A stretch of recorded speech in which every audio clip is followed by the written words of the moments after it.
Chúng ta tiếp tục với phần nghe, phần 4 là short talks. Để tránh cái việc là bị động trong quá trình nghe, ở như phần bài 3, chúng ta sẽ không nghe đoạn giới thiệu. Cũng dành 15 đến 20 giây để chúng ta tập trung ghi nhớ câu hỏi và phương án trả lời. Và chúng ta cũng gặp một số các cái bẫy mà chúng ta có thể gặp trong quá trình nghe, đó là từ nghe tương tự phương án trả lời đúng, từ nghe ở ngữ cảnh khác hoặc ý nghĩa khác, đưa thông tin cụ thể không chính xác, hàm ý không chính xác, cung cấp thông tin sai lệch. Sau khi chúng ta đã phân tích các cái chiến lược làm bài cũng như các cái bẫy chúng ta thường gặp trong quá trình nghe của phần bài 4, để đơn giản hơn, tôi tạm thời phân cái phần 4, phần nghe này ra thành các dạng bài sau.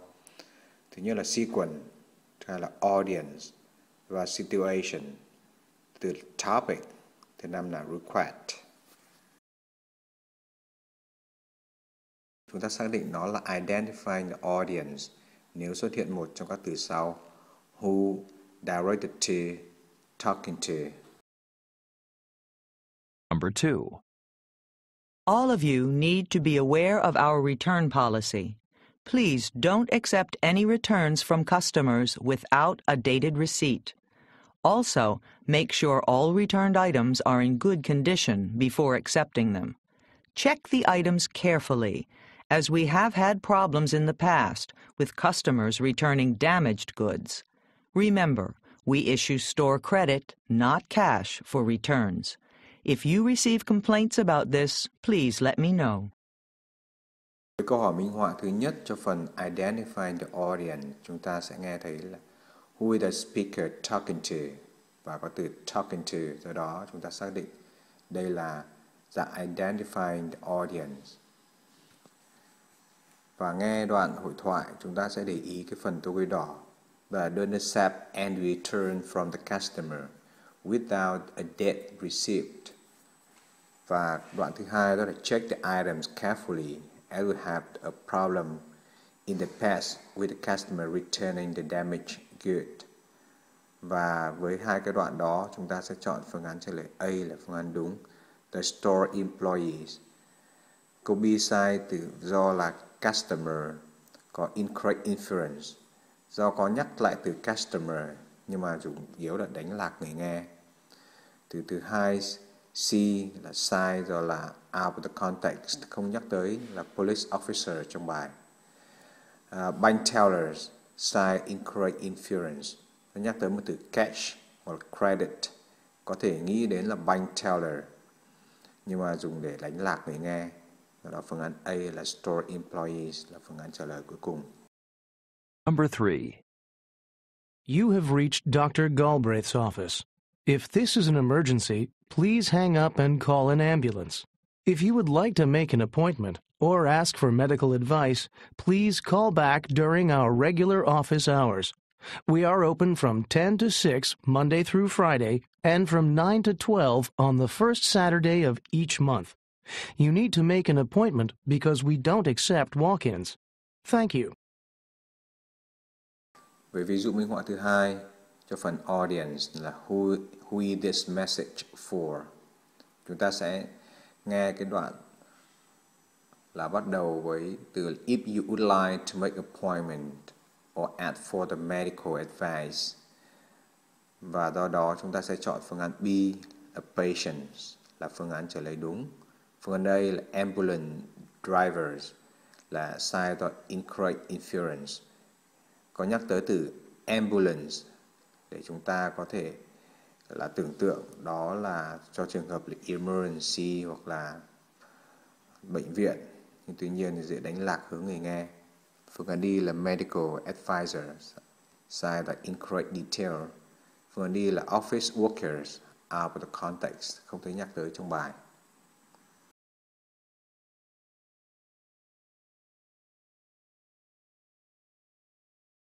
Câu hỏi 4 được xác định là dạng identifying the sequence nếu nó xuất hiện một trong các từ sau: when, before, after, first, last.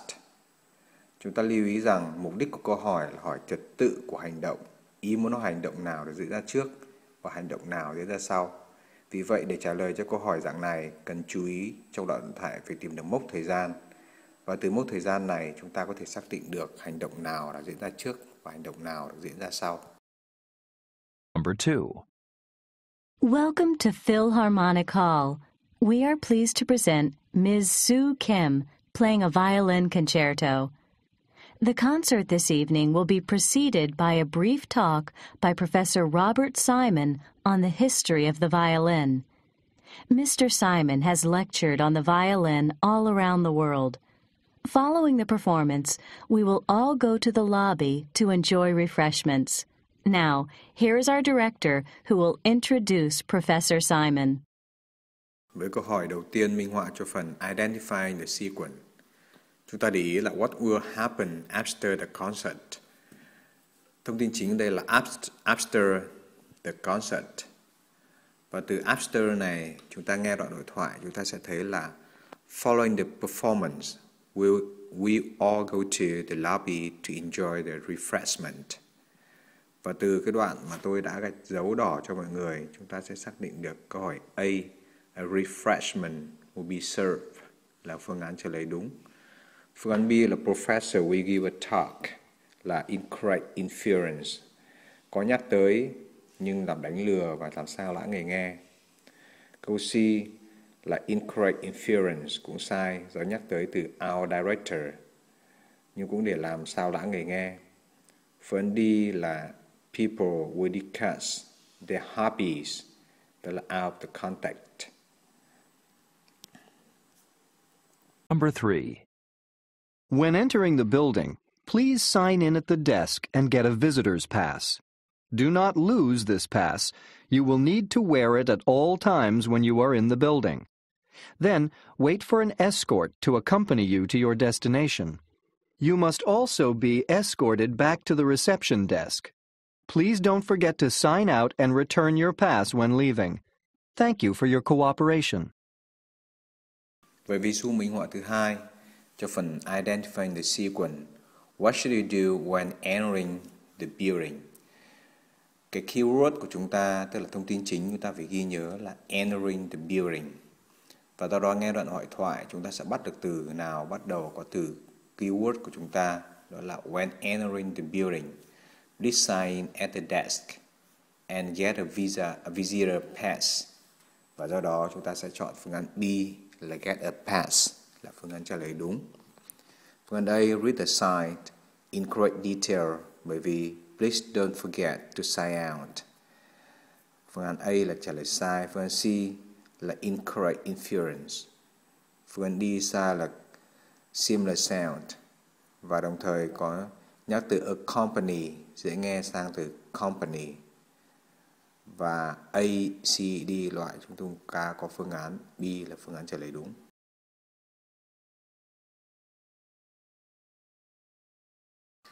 Phần nói chúng ta xác định đó là identifying the situation, là xác định tình huống nếu nó bắt đầu với từ là where.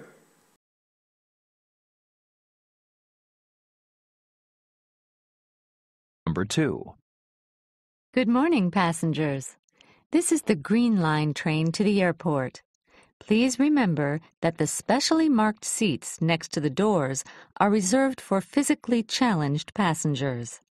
Smoking, eating, and drinking are not allowed. Next stop, Central Square. Transfer there to the Blue Line for all uptown destinations.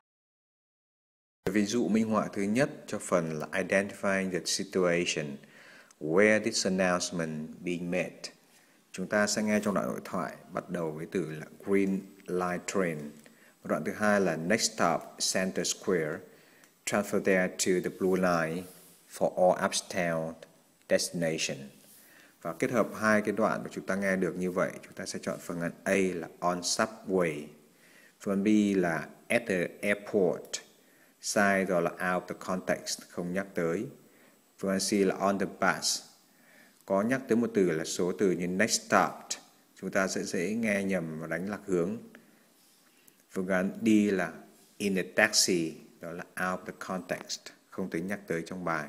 Cuối cùng chúng ta phương án A là phương án trả lời đúng, on the subway. Number 3. All members of the soccer team are reminded that the bus to the out-of-town game will leave from the front of the school at 3:15. Please be on the bus and ready to go by then. The computer club will meet in the auditorium today, and the Spanish club will meet in the cafeteria. Due to the illness of several of its members, the graduation dance committee meeting has been postponed until next week. Ví dụ minh họa thứ hai cho phần Identify your situation. Where would you hear this announcement?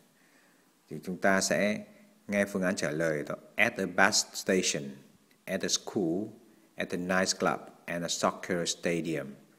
Thì chúng ta sẽ nghe cái từ là leave from the front of the school at 3:15. Và do đó chúng ta sẽ chọn phương án B at school là phương án trả lời đúng. Phương án A at the bus station là sai và incorrect inference.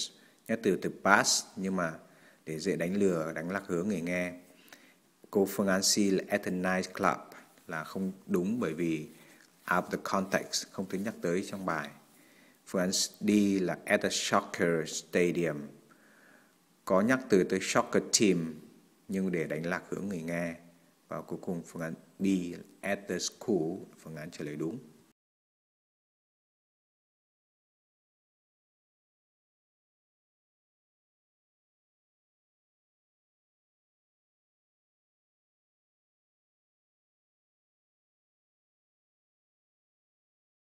Đoạn nói mà chúng ta xác định đó là identify the topic,จะxác định chủ đề.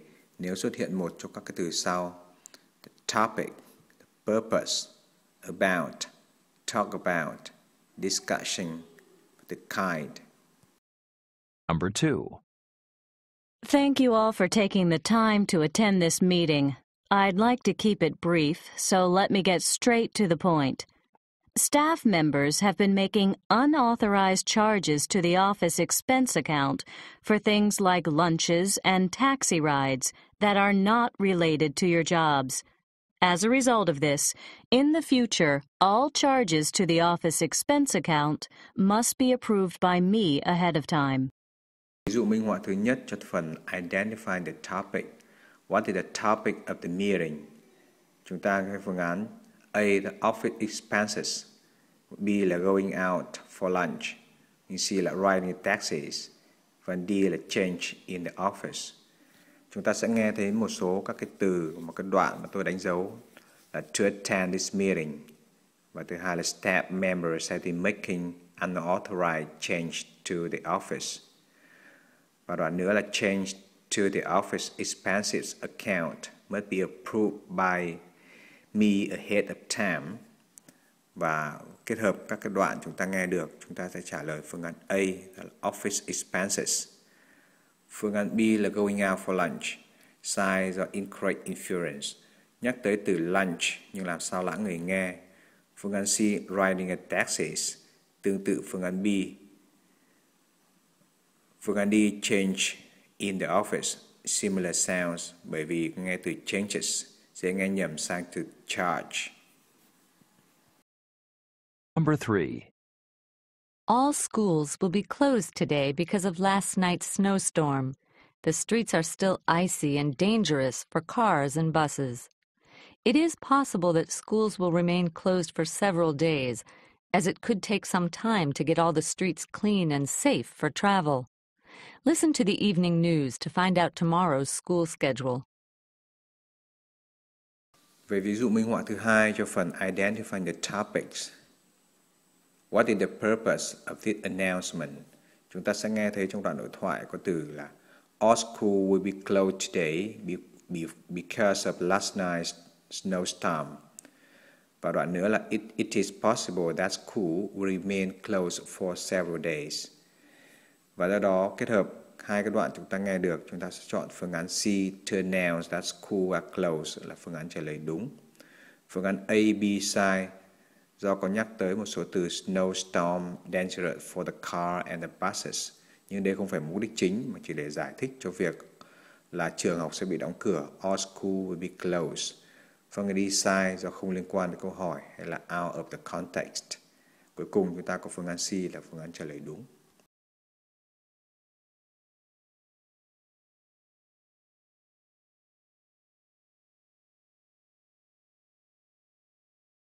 Nói chúng ta xác định nó được dạng là identify the request, xác định một yêu cầu. Nếu nó xuất hiện một trong các từ sau: request, ask, hoặc how can. Number 2. Welcome to the Franklin Theater. Tonight's performance is the opening show of our 25th season. As a courtesy to those around you, members of the audience are asked to turn off all cell phones, pagers, and recording devices before the show begins. Also, the use of cameras is not permitted while the actors are on stage. This includes video and digital cameras. Information on upcoming shows is available in the lobby. Ví dụ minh họa đầu tiên cho phần identify the request. What are the members of the audience asked to do? Phương án trả lời thứ nhất là A. Record the show. B. là to take the pictures of the actors. C. là turn off their cell phones. D. là wait in the lobby. Chúng ta sẽ nghe đoạn là to turn off all cell phones, papers, and recording device before the show begins. Và kết hợp cái đoạn nghe đó, chúng ta sẽ xác định được phương án trả lời đúng là turn off their cell phones, tức là phương án C. Phương án A, record the show, sai, do có từ show nhưng mà ngụ ý câu này là sai, incorrect inference. Phương án B, incorrect inference, sai, do có nhắc tới từ camera, video, làm chúng ta sao nhãng. Phương án D là wait in the lobby, cũng nhắc tới từ lobby nhưng chúng ta làm cho người nghe bị sao lãng và sai bởi vì bẫy là incorrect inference. Cuối cùng chúng ta có phương án C là phương án trả lời đúng, to turn off their cell phones. Number 3. You have reached the voicemail of Martin Schwartz. I am either away from my desk or out of the office. If you'd like to make an appointment, please press 1 to speak with my assistant. Otherwise, wait for the beep and leave a message. I'll return your call as soon as I can. Về ví dụ thứ hai cho rằng là identify the request. How can I make an appointment with Mr. Swart? Chúng ta để ý cái đoạn tôi highlight màu đỏ, đó là if you like to make an appointment, please press 1 to speak with my assistant. Về phần A là wait for the beep. Câu này sai, mặc dù có nhắc lại là cả cụm từ là wait for the beep, nhưng không chính xác bởi vì nó làm sao lãng người nghe. Phương án B là return the call, cũng nhắc lại là return the call, nhưng cũng không chính xác. Phương án D là send an email message. Câu này sai, đó là out of the context, ngoài ngữ cảnh. Và cuối cùng chúng ta còn phương án C là phương án đúng, press 1